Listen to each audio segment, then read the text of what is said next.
Hello everyone, welcome back to another video. My name is Devin Adams. I am a Fortinet certified trainer here in Tempe, Arizona for Dynamic Worldwide. And here is our continuation about authenticating through the FortiGate. Now, I said I wasn't going to make any videos here in the next few weeks, but you know what?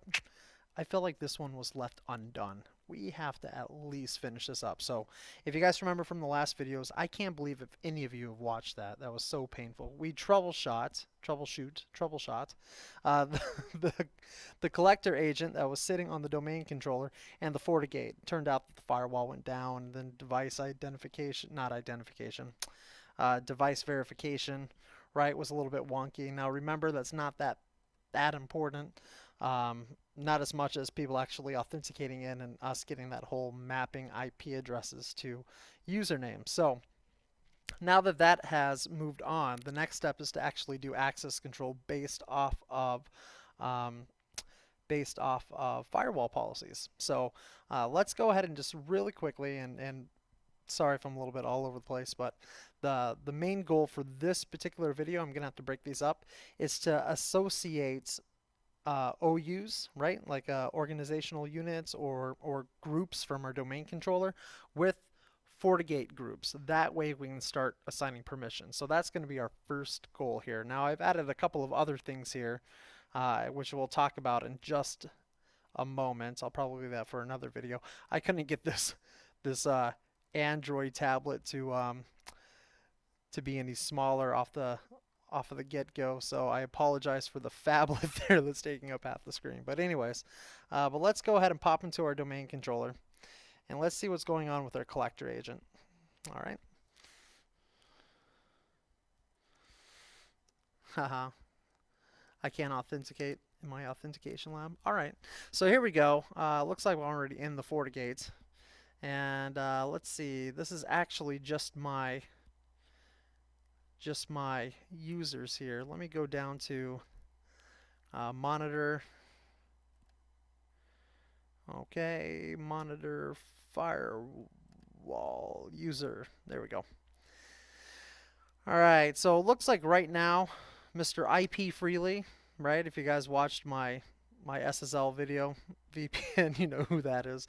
And it looks like Bill is also logged in. Okay, that's fair enough.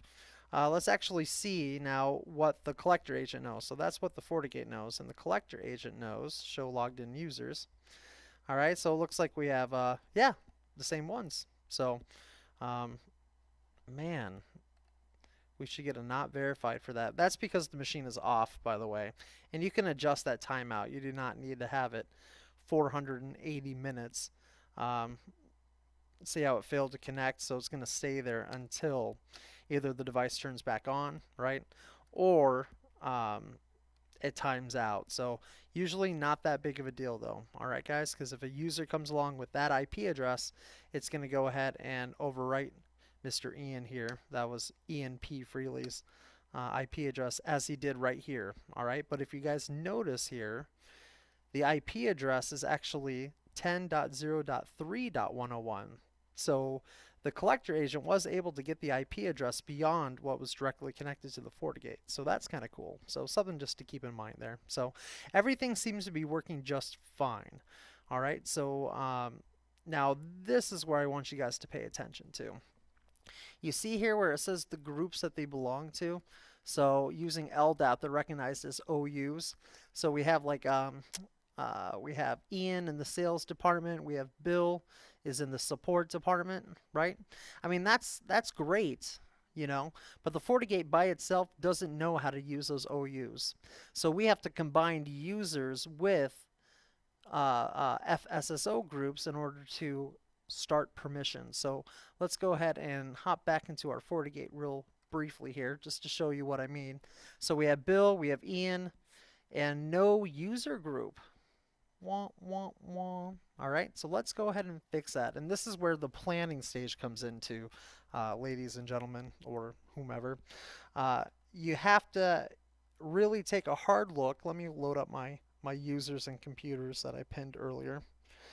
You have to take a hard look on your organization that you've done within your Active Directory and really say, okay, what groups are my users mapped to, right?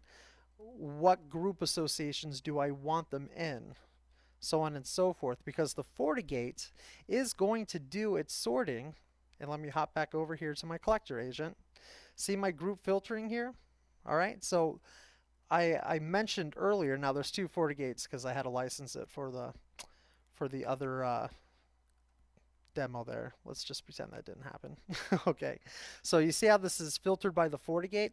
That's exactly what happened. We filtered it from the FortiGate using that advanced mode. It brings it back to the collector agent, and now the collector will not bother the FortiGate with logins it's not concerned for. All right, so in this example here, I'm going to go ahead and say, you know what, I at least want user groups for support, sales, marketing, and management. Sounds pretty good, okay? So at least those four groups. So let's go ahead and do it. So let's go back to our FortiGate. Let's go to our user and devices, user groups. Okay. Now remember, we made these manually using LDAP. All right. So these are our active groups. We wanted passive groups. So we're going to have to go to create new. All right. We'll call the first one support. And it will be a Fortinet single sign-on. Or let's see here. There it is. Now I called support for one of my active authentication groups from earlier in an earlier video. So there we go. Support FSSO.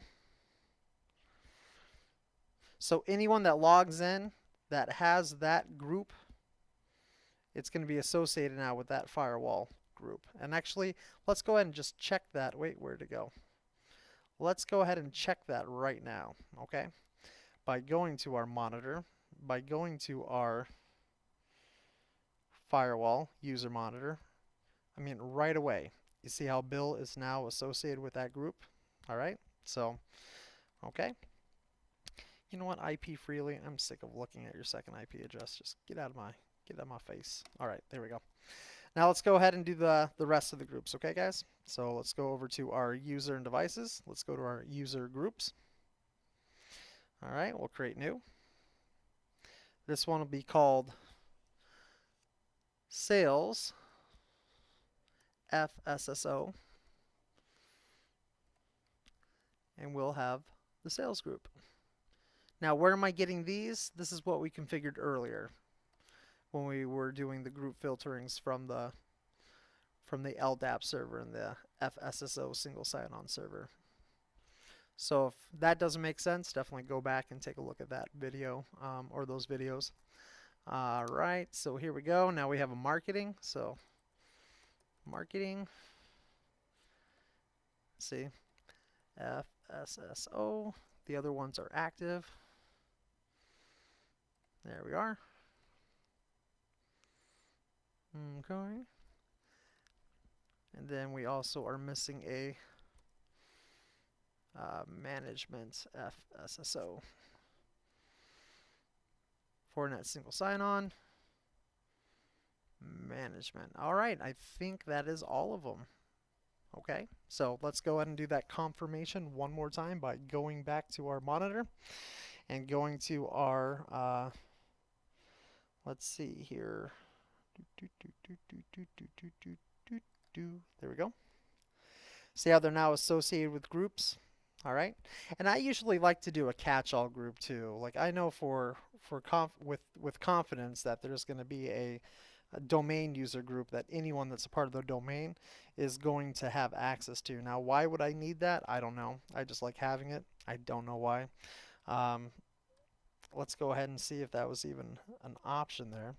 And this is just a catch-all. Regardless of what group you're in, as long as you're a part of the domain controller, you'll be associated with this group. So let's see here. User groups. All right. I'll just call these domain users. Single sign-on. Oh no, look at that. I don't have an option for it. What should I do? Okay, enough with the theatrics. Did that on purpose just to show you guys, okay, what happens when there's a group here that we want that we don't have? Well, we're going to have to go to our single sign-on. All right, we're going to have to double click our server here. And our user groups, right now we have selected just these 4. But now we're going to have to come here to users, find domain users. All right. There it is, and add it. So now we also have domain users. Hit OK. 5, status. And now we can go back to our user groups. Create new. We'll call this, oops, come on, you can do it, buddy. Gotta love VNC. Domain users, single sign-on. Ta-da! Pretty cool, huh? And everyone should be associated with that group, and that's just kind of like a catch-all, you know, just in case I need it.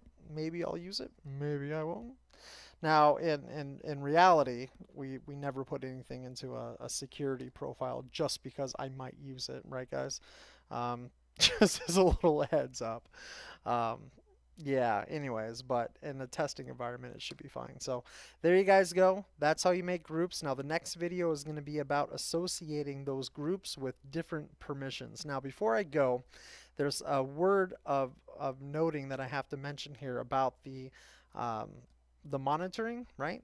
And group IDs. So we had a video before about how you can have the single sign-on users be passed to the FortiGate, and then the FortiGate, if you go to like FortiView and like we do something like sources, okay, you'll see here IP addresses associated with devices. So if you have device identify turned on, right, you can start seeing some pretty cool details there that'll give you a more full view of what's happening. Now, the caveat that I wanted to mention here, okay, is that I have Ian authenticating through a router, and that router is not directly passed through to the FortiGate.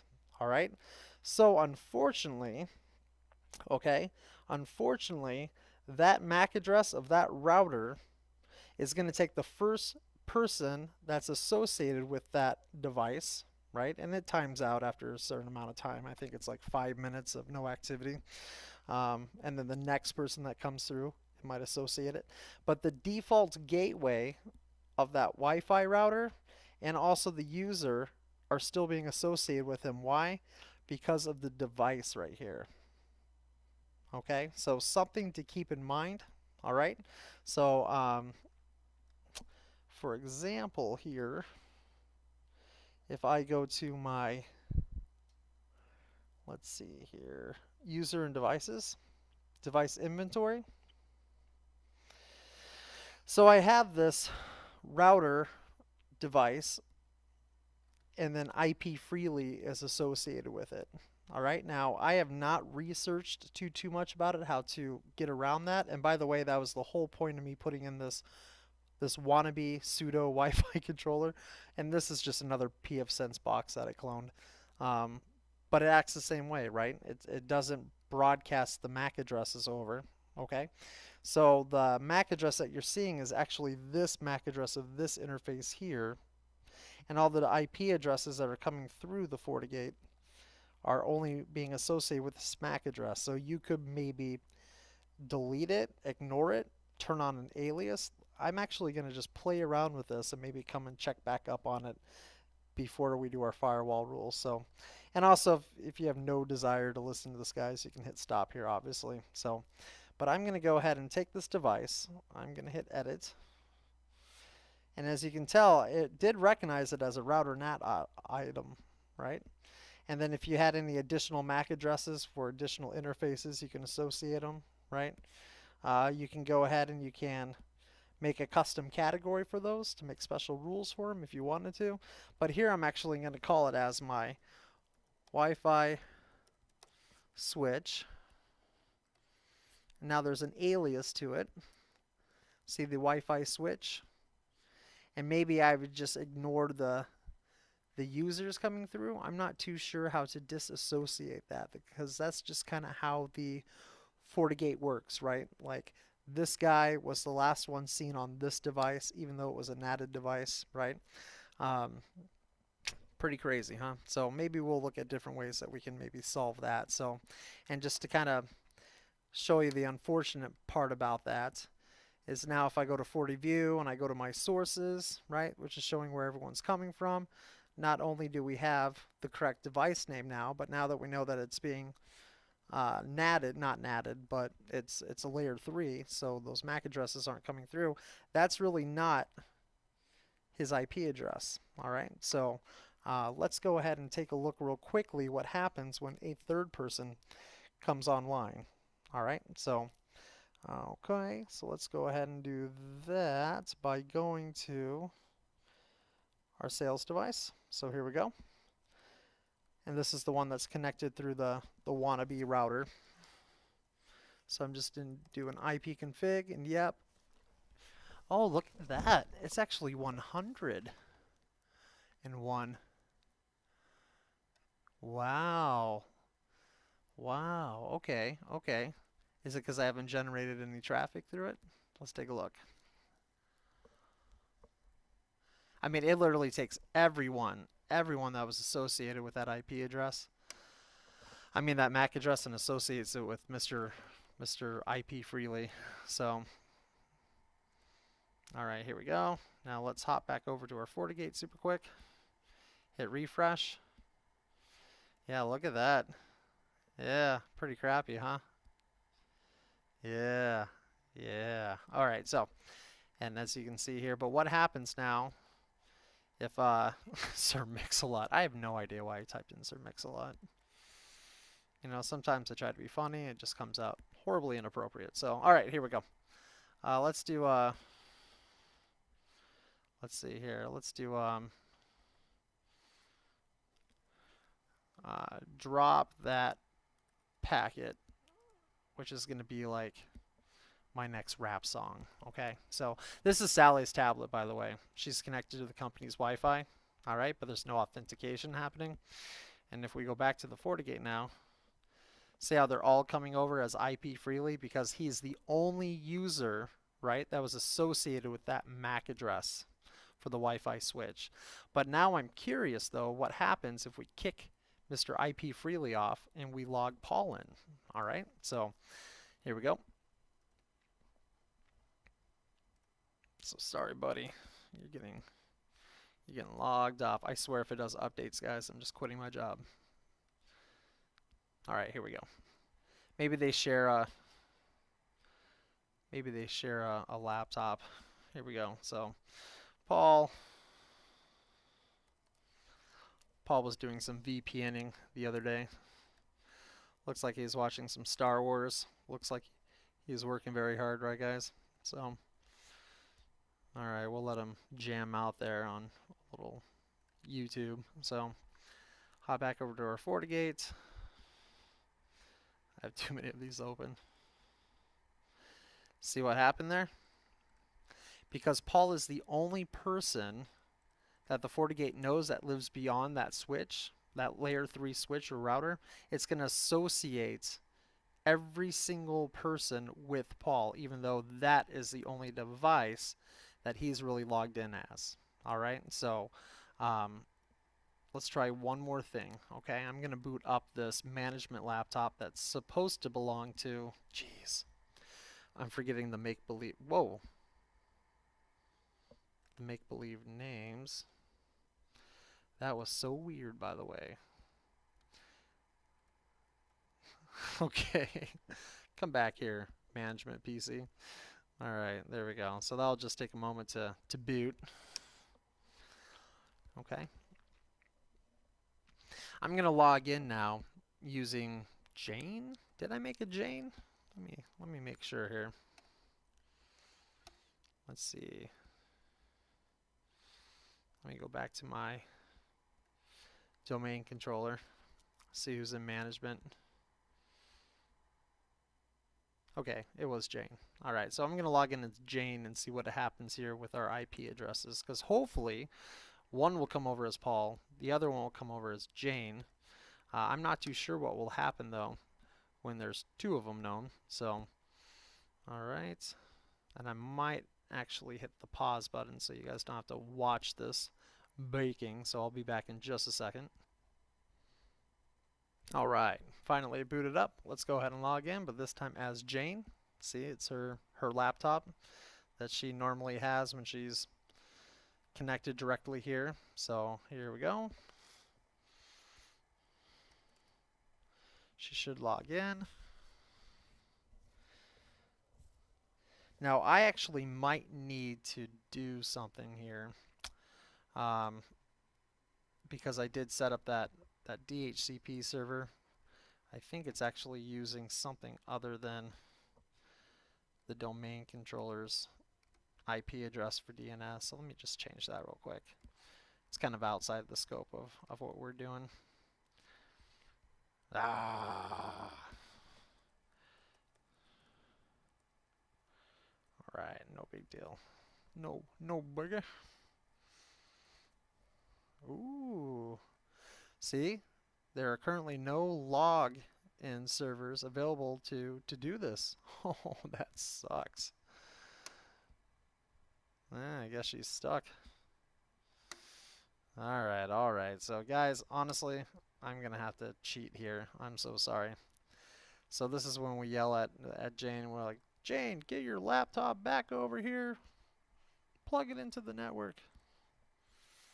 There we go. Oh, don't you just love GNS3? Okay, so here we go. All right. Now I can just do a little, let's see, disable. Oh my gosh. It won't even let me do that. Well, it's going to be, you'll at least let me restart. Okay, let me restart that, guys, so I can get an IP address on the right subnet. All right, let me hit pause. This has nothing to do with what we're talking about. This has to do with me stinking. So I'll be right back, guys. All right, guys, I'm sorry about that. I just had to make sure that Jane could authenticate with the domain controller. So anyways, so I just went ahead and I changed the DHCP options to point to the domain controller, which I should have in the beginning. Anyways, sorry about that. So let's go ahead and see if she has access, and she should. We haven't really restricted it in that sense. I just got to generate some traffic here. All right. And remember, our goal here is to figure out the behavior, right? Of what does the FortiGate actually do when there's multiple IP addresses behind one MAC address, right? So, wow. I am just burning up my laptop because this thing is just so slow. So you can do it, buddy. Come on. Anyways, while that's thinking, okay, if I hit refresh over here, all right, so it looks like Jane, it did find her. See the 10.03.102 through the Wi-Fi switch, just like, oh, Paul is still being listed as Paul though. See that? Yeah, but we really know that he's logged in where? It's actually 101 is his true login. And we can kind of see that too. We can see all the sessions generating there. Her computer will eventually get it. All right, so here we go. See how he's watching YouTube videos still. Good old sales guy, Paul there. So really all we're losing, guys, is the device identification. So,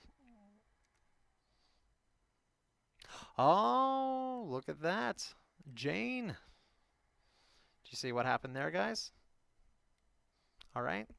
So it looks like whoever was the last to be reported or the last IP address to go through that NATed device or that layer 3 device is the one that shows up, and that will go back and forth. So what are some ways that we can get this to stop behaving like this? Well, you can put authentication on every possible way to get through the firewall. That way someone would have to authenticate and it would be matched appropriately with the IP address.